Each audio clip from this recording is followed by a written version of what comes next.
Votre nouveau rendez-vous sur Planète 360 en partenariat avec l'Institut des Libertés, chaque mardi et jeudi à 18h. La Minute Éco avec vous, Charles Gave, bonjour. Pour Macron, la France aurait probablement voté pour une sortie de l'Union européenne, en cas de vote sur le Frexit. La France devrait-elle ou pas sortir de la zone euro? Ce débat présuppose que l'euro a nui à l'économie et à la société française. Selon certains commentateurs, la sortie de l'euro est une absurdité, un suicide qui conduira la France à la déchéance absolue. Pour les anti-euros, la monnaie unique aurait contribué à un ralentissement économique et à des pertes de pouvoir d'achat pour les ménages français. D'où ma question, l'euro a-t-il nui à l'économie et à la société française? Ce qui nous amène à une réponse assez intéressante, c'est qu'est-ce que c'est qu'une monnaie? Une monnaie, dans le fond, c'est l'expression d'une valeur. Mais pourquoi la monnaie a-t-elle de la valeur alors qu'elle ne coûte rien à produire? Vous voyez ce que je veux dire? Produire un billet de banque, ça coûte 1 centime, et puis ça vaut 100 euros, 200 euros, 300 euros. Donc qu'est-ce qui donne de la valeur à la monnaie? Il y a eu 3 réponses à cette question. La première, c'était par Aristote, qui disait c'est le travail. À l'époque, c'était l'argent métal qui était la monnaie en Grèce. Il a dit c'est tout simplement le fait que ça coûte très cher de faire de l'argent métal, d'aller faire des mines, etc. Ce qui est idiot parce que c'est la valeur travail. Donc si vous voulez, vous pouvez faire des diligences tout à fait remarquables, mais à partir du moment où il y a le chemin de fer, c'est fini, quoi. Donc la valeur travail, on le sait tous, qui était une idée marxiste, c'est stupide. La deuxième idée, c'était celle de Platon, qui disait, vous savez, la monnaie, c'est une convention entre vous et moi, on accepte la monnaie parce que c'est pratique, il a raison, c'est ce que c'est. Il y a la troisième idée sur la monnaie, c'est venu du Christ, qui a regardé une pièce de monnaie, qui a demandé aux pharisiens, qu'y a-t-il sur cette pièce de monnaie? Et le pharisien a répondu, César. Et il a dit, rendez à César ce qui est à César et à Dieu ce qui est à Dieu. Mais c'est une phrase extraordinairement profonde, parce que ça veut dire que la monnaie, c'est César. La monnaie, c'est l'État.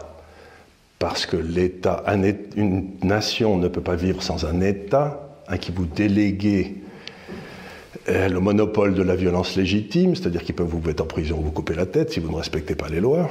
Et une fois que vous avez fait ça, il faut que quelqu'un paye, et c'est des impôts.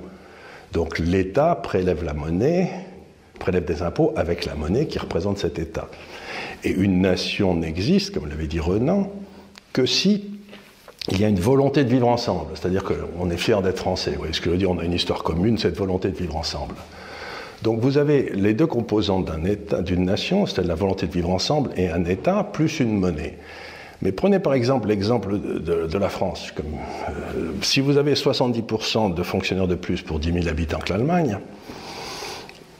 ce qui est la réalité, mais qu'est-ce que ça veut dire? Ça veut dire que si c'est la condition pour que les Français se sentent bien entre eux, d'avoir 70%, je n'ai rien à dire en tant qu'économiste. Je dis simplement, c'est une caractéristique de la nation française, c'est qu'elle aime avoir beaucoup de fonctionnaires. Je n'ai pas porté un jugement de valeur là-dessus, c'est la réalité, ça l'a toujours été. Mais par contre, comme c'est le secteur privé qui doit les payer, écoutez, ça veut dire une seule chose, ça veut dire que comme l'Allemagne a 70% de fonctionnaires ou 50% de fonctionnaires de moins que les Français, on peut avoir un taux de change fixe avec l'Allemagne, mais il faut virer 50% des fonctionnaires.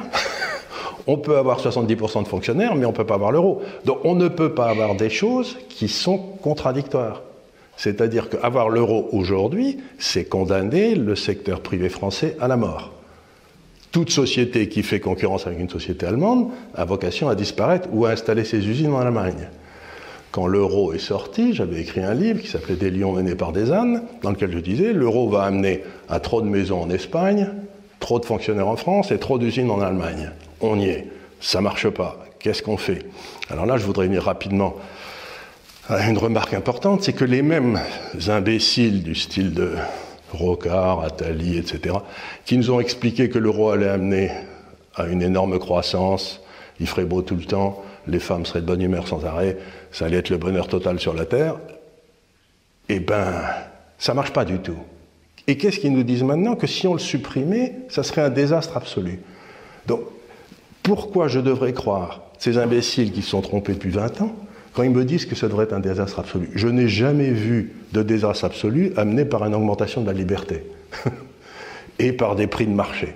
La seule chose qui se passe à chaque fois, c'est quand vous retournez à des prix de marché, les espèces de corneaux qui bénéficiaient de ces faux prix, c'est-à-dire chez nous les fonctionnaires, prennent une baisse de leur niveau de vie. Mais ça ne gênerait pas beaucoup si les hauts fonctionnaires prenaient une grosse claque sur leur niveau de vie et que les entrepreneurs avaient une chance de regagner à nouveau de l'argent de façon normale.